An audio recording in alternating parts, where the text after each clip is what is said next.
Alright, what's up mga ka-Noipy? Here's your boy, Forex Noipy, and today, maganda pag-uusapan natin kasi we'll talk about why gold, the dollar, and the stock markets move. No? Tandaan nyo, I'm all about fundamentals. I'm all about why markets are moving. What is the hidden relationship between inflation, interest rates, and the Federal Reserves. Okay? Pero bago ang lahat, intro muna tayo, brah.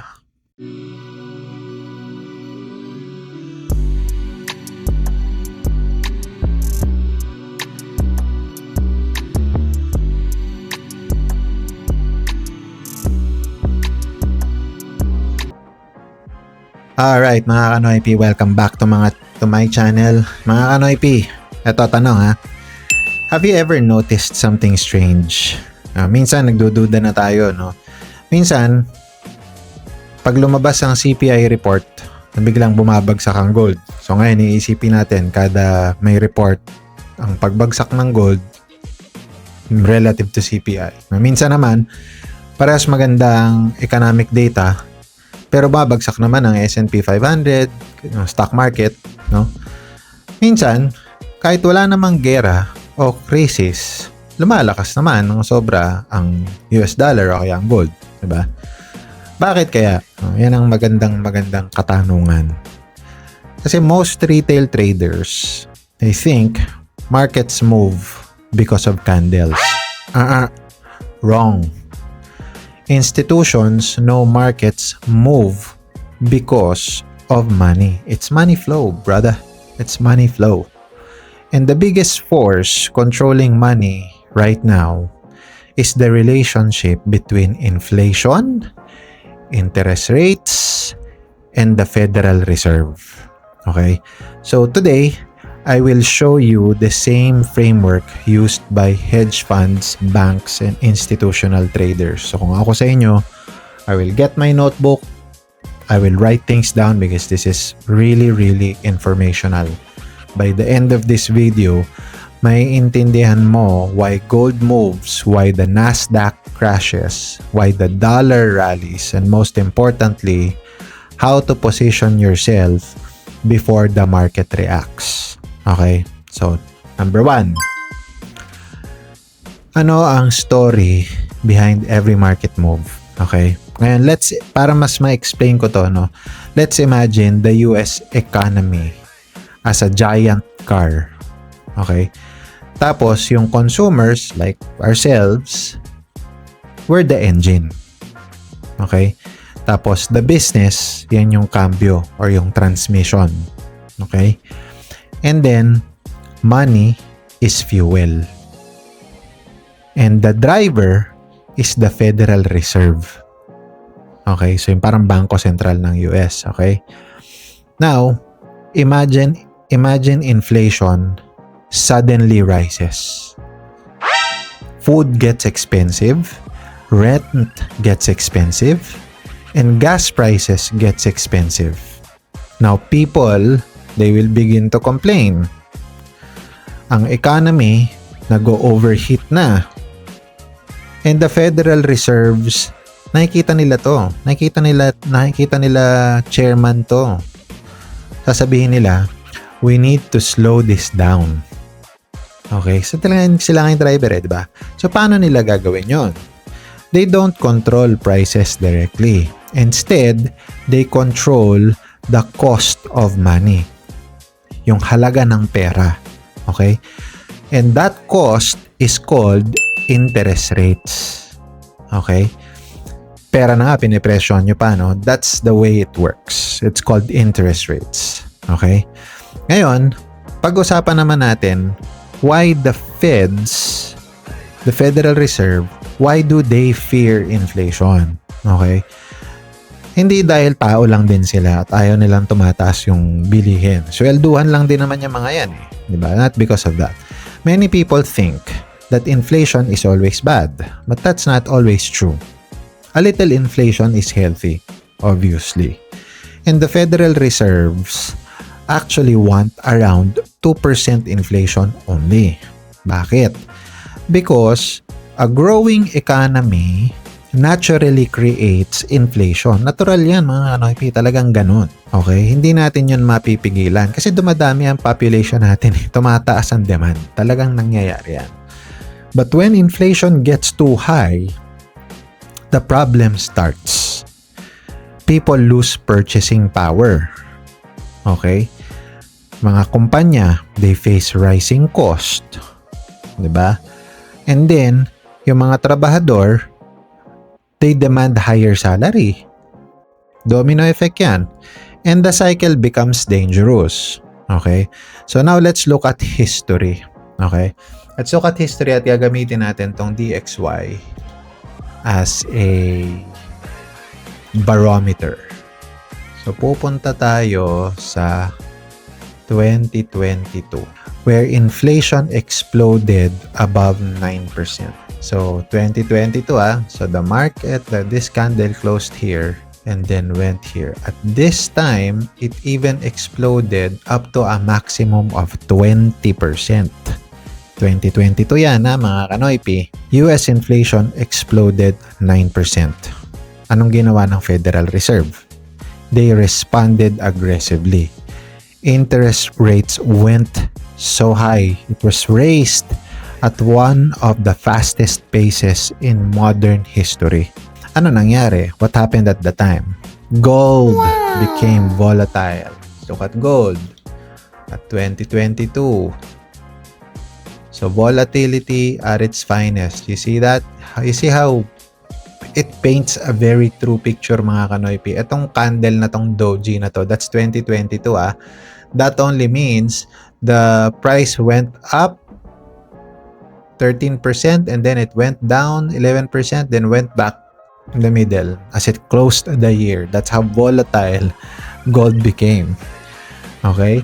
Nasdaq also, it went and entered into a bear market 2022. Ayan tingnan nyo, nag-iisang bear candle 12-month time frame yan Okay? And then the dollar, obviously as you saw it exploded up to 20%. Okay? Nothing happened randomly. And it's just that everything is interconnected. Okay? Lahat ng to konektado. Okay? Ngayon, pag-usapan natin yung interest rates. Kasi interest rates are the price of money. Medyo nakakalito, di ba? Pero ganun talaga. Interest rates ang price ng pera. Okay? Think of money as a product. And interest rates are the price tag. Okay? So, if borrowing cost is 1%, mababa yun. Everyone wants to avail for a loan. Pumas ka sa credit card, at bumili ng bahay. Kasi mababa yung interest rates Diba? Gustong mag-expand ng negosyo para makapangutang sila. Diba? Mga investor, they will take risk. Right? But if borrowing costs all of a sudden is at 7%, dang, everything changes. Companies will delay projects. Consumers will spend less. Siyempre, magkakaskas ka ba sa credit card mo tapos hindi mo babayaran agad 7% ang patong? Diba? Economy will slow down. Lahat ng mga economic activity, it will slow down. That's exactly what the Federal Reserves want when inflation becomes too high. When it becomes too high. Gusto nilang relax, chill. Diba? Ngayon, ano ang dollar reaction? Let's follow the money, mga kanoypi, kunwari, ikaw ay isang investor. Billionaire investor ka sa Europe. Okay? Tapos, ang European bonds, which is, kung hindi nyo alam na pag-usapan natin yan sa previous video, ang European bonds, they pay 2%. Okay? Ang US bonds, pag bumili ka ng bonds, will pay 5%. Saan ka mag-i-invest? Sige nga. Diba? Obviously, sa US ka mag-i-invest. But before you can buy US assets, you need US dollars. So, what the investors will do around the world will buy dollars. The demand now prices, tumataas ang demand ng dollars. Ano nangyari? Lumalakas ang dolyar. Okay? Ganun lang siya mga kanoypi. Konektado kasi yan eh. So pag naintindihan nyo na yung storya, and you can repeat this video as much as you want, right? This is why traders watch interest rate expectations. Again, keyword, expectations, more than the actual rate itself.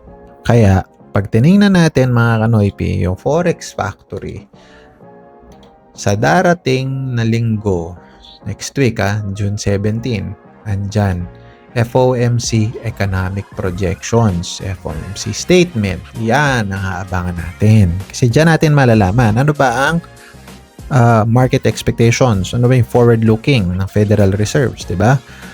The question is never, what is the rate today? Hindi yun ang napag-uusapan. Nangyayari na yun, tapos na yun. Di ba?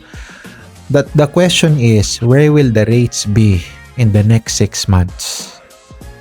Okay? So ngayon, pag-usapan naman natin ang gold. Bakit mahal na mahal ng gold? Ang mga taong retail traders. Charot lang. No. The question really is, why gold loves fear? Okay, why gold loves fear and hates high interest rates? Bakit? Okay, gold is very unique mga kanoypi. Unlike the stocks, gold doesn't generate earnings, meaning it doesn't interest. Walang binabayarang interest ang ginto katulad ng bonds na may 5%. Diba? Gold doesn't pay interest. It simply just exists. Andun lang siya. Okay? So ang tanong, why does it have value? Kasi investors trust it. Remember, this was our previous currency. A long time ago, even before you and I were born. Okay? Gold becomes attractive during uncertainty, financial crisis, gera, recession, bank failures. Yan ang mga gustong-gusto ng gold. Okay? But high interest rates creates competition. Pag mataas ang interest rate or pataas pa lang ang interest rate, babagsak na yung gold. Kasi it creates competition nga. Imagine, gold pays 0% interest. So, bumili ka ng gold, ano mapapala mo if you hold it long term? Wala, di ba? Treasury bonds, they pay 5%. Saan ka pupunta? Di ba? E di sa treasury bonds, tingnan natin ngayon, 10-year yield. This is what the 10-year yield looks like. It's obviously an uptrend. Right? Right now, it's at 4.5%. So, hihanapin mo talaga yung bonds. Doon ka talaga pupunta. That's why, rising interest rates often hurt gold. O kaya, pag tinignan nyo ngayon, bagsak ang gold. Diba? Make sense? Now, flip the scenario. Baliktarin nyo. If interest rates begin falling, bond yields decline, suddenly, gold becomes attractive again. Money rotates back into gold. This is one of the most important relationships every trader should understand, mga kanoypi. Kaya ako ginawa tong video na to. Okay? Ngayon, pag-usapan natin, Nasdaq. Okay, marami ding nagte-trade nito. Iba-ibang klase ng instrument meron to eh. Diba? Let's talk about stock indices, especially Nasdaq. Technology companies are future-focused businesses. Remember, Nasdaq is all about technology. Okay? Investors buy them because of future earnings growth. Okay? When rates rise, future earnings become worth less in today's dollar. So ano nakikita niya? Napapansin niyo ngayon? Yung mga technical traders dyan, may nakikita na kayong choch. Diba? May nakikita na kayo, diba? Pero hindi ko sinasabing magiging bearish ang Nasdaq. Okay, I'm not saying that. I'm just saying that it's correlated to how interest rates are projected to go higher. Okay? Institutional investors kasi, they recalculate valuations. That's what they do. Stocks become less attractive. That's why during aggressive tightening cycles, Nasdaq often suffers the most. Okay? Kasi, alam mo, mga kumpanya, they live on credit Right? Balikan natin yung 2022 where the Federal Reserve raised rates. Technology stocks collapse. Like, boom. Billions disappeared from market value. It's like gone. Diba? Again, that's not random. That's pure mathematics and monetary policy. Okay? So, ngayon, pag-usapan natin yung CPI. Diba? In inflation. The CPI Day Battle Plan. This is where traders make money. Let's imagine tomorrow is CPI Day. Alam natin na nangyari na, no? Pero let's imagine tomorrow CPI Day. The expected CPI is 3%, for example. Tapos, on scenario A, expected ay 3%, ha? The actual is 3.5%. Okay?